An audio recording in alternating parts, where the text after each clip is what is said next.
Hello guys, Furfsky the Hammy, your friendly neighborhood hamster, is back again for another Hypixel Skyblock video or Wynncraft. Anyway, this video isn't to tell you guys whether Skyblock or Wynncraft is objectively better. This video is meant to tell you what to expect from playing both servers and the differences between each server, so you can hopefully choose between the two, or maybe choose even both if this video helps you start loving the other server. However, this video will compare the differences instead of comparing which is better than the other. In total, I have roughly around 100 hours in Wynncraft and around 2000 hours of playtime in Skyblock before I made this video, and yes, I went to play Wynncraft for 100 hours for this video. I may not be able to speak for the endgame players of Wynncraft, but I can give you a general overview of both games and their differences. And without further ado, let's begin with the video. Firstly, let's start off with Wynncraft, since I know less of you guys will play Wynncraft since it is clearly a smaller server.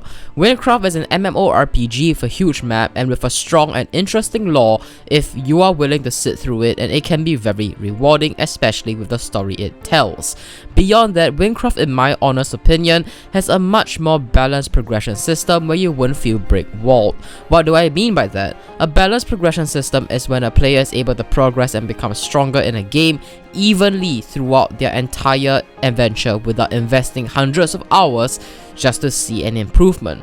For example, if a player were to go from level 80 to 90 in 10 minutes, but level 90 to 100 in 50 hours, that isn't a balanced progression system, because the player who just got to level 90 will feel absolutely brick-walled considering that they were used to just 10 minutes of grinding for 10 levels. Because in Wynncraft, there are quests at almost every level, which gives you a good amount of XP for leveling, and it makes it so that there will never be a huge shortage of XP at any point of time in the game. And if you do need XP, you can go to the grind spots to get enough XP to reach the next level to unlock more quests to get more XP. And most of the time, you won't have to grind at an XP spot for more than 30 minutes to gain enough XP to level up to get more quests if you already did the previous quests. Meanwhile, in Hypixel Skyblock, if you want to go from late game to an end game mage, you are talking about a 400 million coin difference just needed to progress. Meanwhile, previous upgrades from a mid game to a late game mage requires roughly around 75 to 100 mil, since you need a spirit scepter and a Midas staff. However, there is no weapon between a Midas staff and a Hyperion to bridge that gap, making the progression from late game to end game mage roughly 400 million coins or 4 times harder, and that makes the progression rather uneven for Hypixel Skyblock in contrast to Wynncraft. Another difference between both games is that Wynncraft is more complicated to begin with, especially for the younger audience in Skyblock, and not just that, but its quality of life tends to be weaker than Skyblock as a whole, and basically I will explain why. Firstly, let's get the obvious ones out of the way, the GUI and the sprint function. The one thing I never really got to was to why Wynncraft has a sprint function, that you have a limited amount of sprint before it starts consuming your mana. I get that it's to encourage other methods of transportation, such as through teleport scrolls and horses, but it's fundamentally an annoying mechanic, especially for newer players who don't have horses or are unable to earn enough money through quests early on to buy that many scrolls to use to travel around. Also, can I talk about the coordinates in Wynncraft? It's not that I don't have the brain cells to figure out coordinates, but the coordinates shown above your hotbar is pretty neat, but you will soon realize that early on, as soon as you sprint, your coordinates go poof in replacement for the sprint bar. I know that you can control F3 to see your coordinates, but if you're going to be putting the coordinates there, and then the sprint just cancels the coordinates, what's the point? This doesn't become a problem when you have a horse, since coordinates aren't cancelled, but I swear it's so annoying before level 34 when you unlock horses and you have no idea where you're going because the sprint bar blocks out the coordinates. Secondly, quests. In Wynncraft, you have to get used to going out of Minecraft to the Wynncraft wiki to check on how to do quests, because you will get stuck on a good 10 to 20% or so quests on your first playthrough. Most quests are pretty intuitive and you will understand what they mean if you read the dialogue, and most of them will give coordinates to the places you need to travel to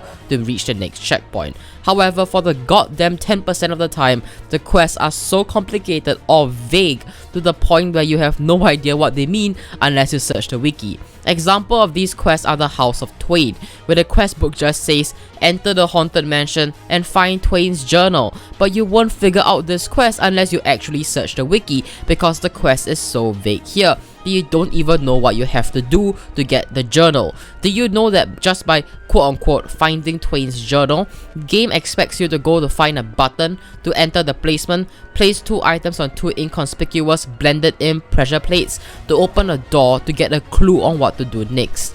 Then go to the top floor to the mansion to kill 2 special mobs, then go into the small graveyard in this house to kill another mob, then to drop 3 of its special drops into a hopper to get a helmet to even continue the quest to find the journal. And that is exactly what they mean by quote-unquote find Twain's journal. It's so vague that I have no idea what I'm going to be doing unless I use the wiki. And yes, some quests are vague in Wynncraft, but for the most part they aren't very vague, but for a couple, it really wants to make you tear your hair out, especially if you don't use the wiki.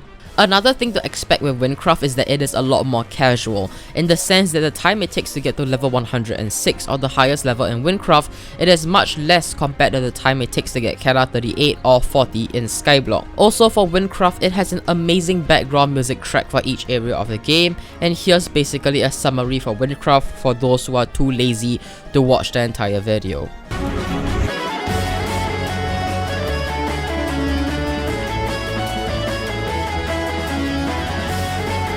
However, before we get to Skyblock, be sure to smash the subscribe button down below because it really helps out, as well as to comment on what challenge you want me to do for Skyblock or Wynncraft for the 35,000 subscriber challenge. And now let's move on to Skyblock. Meanwhile, for Skyblock, the main differences are a larger time sink for content. If you are the type that can spend 10 hours a day playing a game, you will burn through Wynncraft's content very quickly. Number 2, progressing without spending time. If you are a player who enjoys being able to progress while being away from the game, Skyblock is a pretty decent game.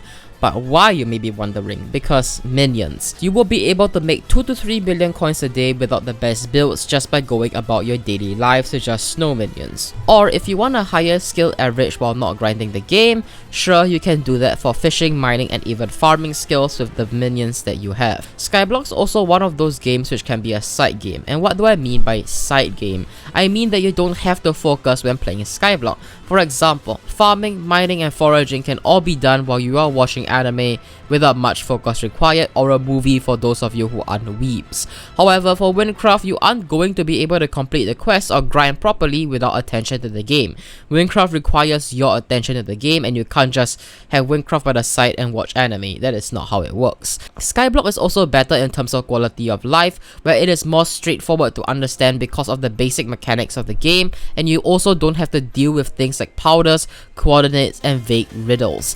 It is also more of a game that is easier to get into because it sticks closer to its vanilla Skyblock roots instead of trying to change core game mechanics like Wynncraft.